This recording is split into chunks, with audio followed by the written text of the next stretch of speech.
साथ संगत जी, प्यार से कहना धन निरंकार जी। किसी ने बड़े कमाल की बात कही है कि इंसान को कभी हार नहीं माननी चाहिए, क्योंकि पहाड़ से निकली नदी ने आज तक किसी से नहीं पूछा कि समंदर कितना दूर है। साथ संगत जी, शुरू करते हैं आज की कहानी। ये एक ऐसे लड़के की कहानी है जिसे नौकरी की तलाश थी। सेनापति उसका दोस्त था।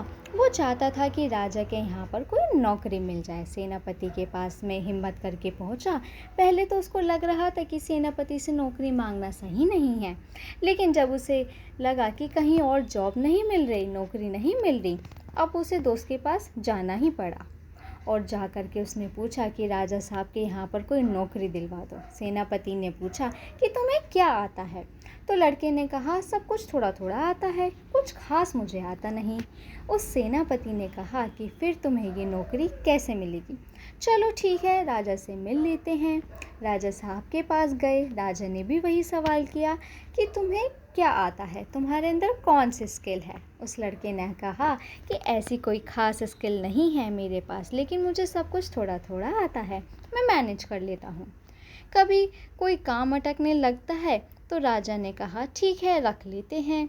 लड़के को उस काम पर रख लिया गया, लेकिन उसे कोई काम दिया नहीं गया, ऐसे ही, क्योंकि सेनापति ने बोला था। एक होता है ना, जुगाड़ से नौकरी मिल गई तो काम करने लग जाता है।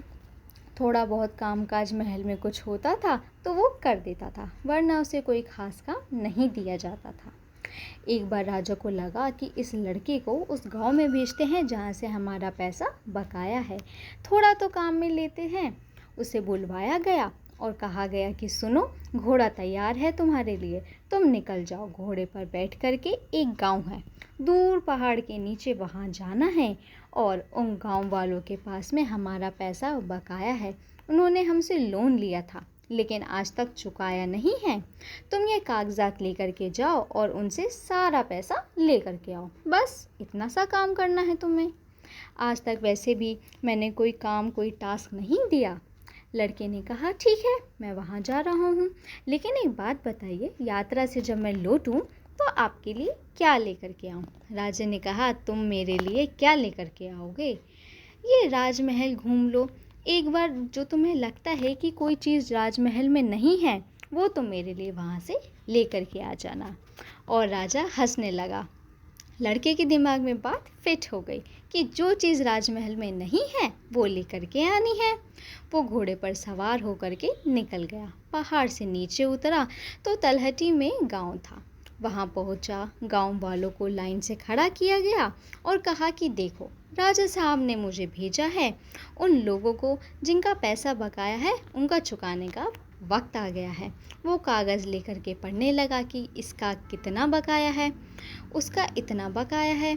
वो गांव वाले बेचारे वहाँ खड़े होकर के देखने लगे और उनकी आंखें नम हो गई। उनके पास में पैसा नहीं था, खाने के लिए पैसे नहीं थे, वो कहाँ से पैसे चुकाते? इस साल फसल भी अच्छी नहीं हुई थी। वो समझ पा रहा था कि कैसे कैसे करके हमारे पैसे नहीं हैं। सबकी आंखें नम थी, सब चुपचाप चेहरा लटका करके खड़े थे। इस लड़के को समझ में आ गया कि इन गांव वालों के पास में राजा को देने के लिए कोई पैसा नहीं है। अब शाम का वक्त था, लकड़ियाँ जल रही थी, सर्दी का वक्त था, अलाव लगा हुआ था। इस लड़के ने कहा कि सुनिए, आप सबको लोन जो है वो भूल जाइए, आपको राजा का पैसा देना ही नहीं पड़ेगा। जैसे इसने बोला, वो गांव वाले शॉक्ड थे। कहा, क्या बोल रहा है? हमारा लोन हमें नहीं देना पड़ेगा, हमें पैसे वापस नहीं करने पड़ेंगे, हमारा पैसा माफ़ हो जाएगा। लेकिन फिर उसके माइंड में आया कि कागज़ तो अभी भी बाकी है, जिस कागज़ पर हमारे अंगूठे लगे हुए हैं। राजा ये फिर से कागज़ किसी और को लेकर के भेजेगा, वो हमसे पैसे लेकर के जाएगा, और यह सब उसके माइंड में चल रहा था। ये लड़का जो था, इसने वो कागज़ उठाया और जा कर के आग में डाल दिया। वह कागज़ ही जल गया जिस पर गांव वालों के अंगूठे के निशान थे, जिससे कि मालूम चलता कि इन्होंने उधार लिया था। गांव वाले के चेहरे जो थे अब खुशी में झूमने लगे, वो नाचने लगे। उन्होंने कहा, क्या बात है, आपने वो लोन माफ़ करवा दिया। राजा साहब को कहना कि हमने बहुत सारी दुआएं भेजी हैं, बहुत सारा प्यार भेजा है। ये लड़का वहाँ से रवाना हुआ, राजमहल में पहुँचा और कहा, गांव वाले आपका लोन नहीं चुका पाएंगे, उनके पास में पैसा नहीं है। राजा ने कहा कि पागल हो गए हो, क्या बात कर रहे हो, पैसा लेकर के नहीं आए। लड़के ने कहा कि आपने कहा था ना कि राजमहल में क्या चीज़ नहीं है।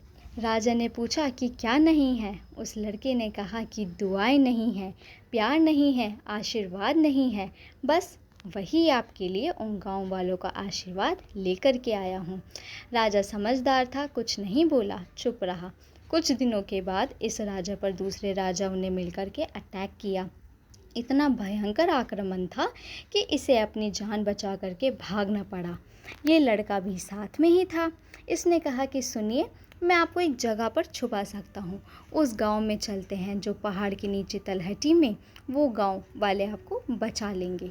गांव में संदेश भेजा गया कि राजा को उसके परिवार को लेकर के लड़का वहां पहुंचने वाला है, और गांव वालों ने ये खबर सुन के स्वागत की तैयारी की।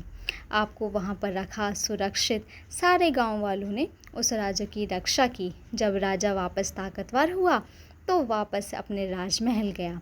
वह जो आशीर्वाद था, जो दुआएं थी, वो लौट करके आई। उनकी दुआओं की वजह से राजा की जान बच पाई।